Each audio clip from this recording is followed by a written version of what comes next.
Connor Devane here again from HikeTheDivide.com.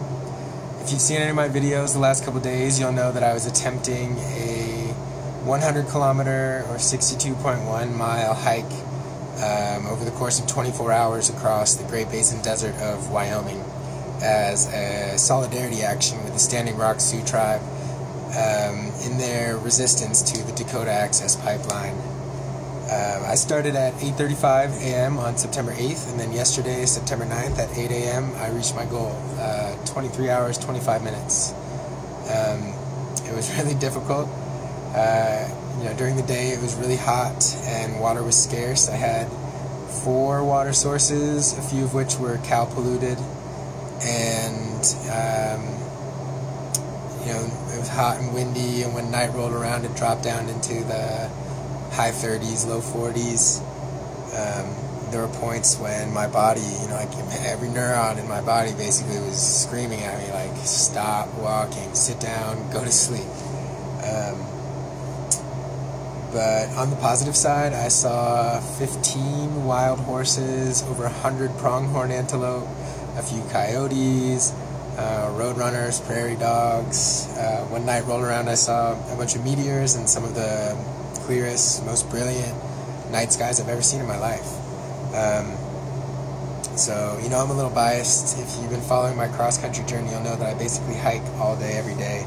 So while I think that hiking 100 kilometers in 24 hours is pretty cool, it's nowhere near as cool or impressive, and certainly not even a fraction as important as what's happening in Cannonball, North Dakota with the Standing Rock. The many tribes that have gathered there in support of their fight, as well as the non-Indigenous allies. So when I rolled into Rawlins, Wyoming yesterday to get myself a motel room to rest up, I was met by the news that, if you've been following this issue, you've probably seen on Facebook the headlines that are like, Obama and the Department of Justice halt construction of pipeline, Obama saves the day.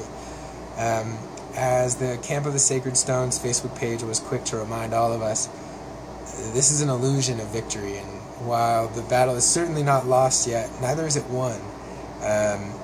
This is a de-escalation technique that is nothing new in the history of erasure of Native issues. They're saying basically the Department of Justice will handle this, the Army Corps and Dakota Access will have to perform due diligence and ensure that they're in compliance with EPA regulations, so on and so forth. At the end of the day, what this means is they're hoping that the dust will settle, the commotion will die down, and something else will captivate the public's attention so that when the time rolls around they can rubber stamp this project and go ahead and build that pipeline.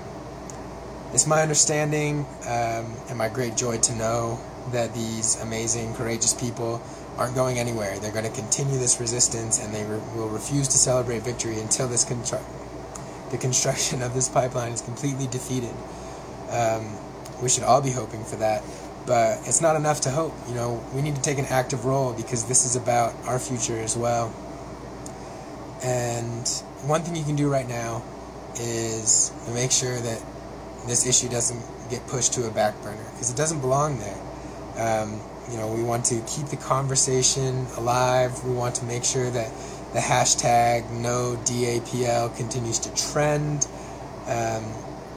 so that when the time comes, there's still strong opposition to this project, not just at the physical site, but across the board, social media platforms and whatnot.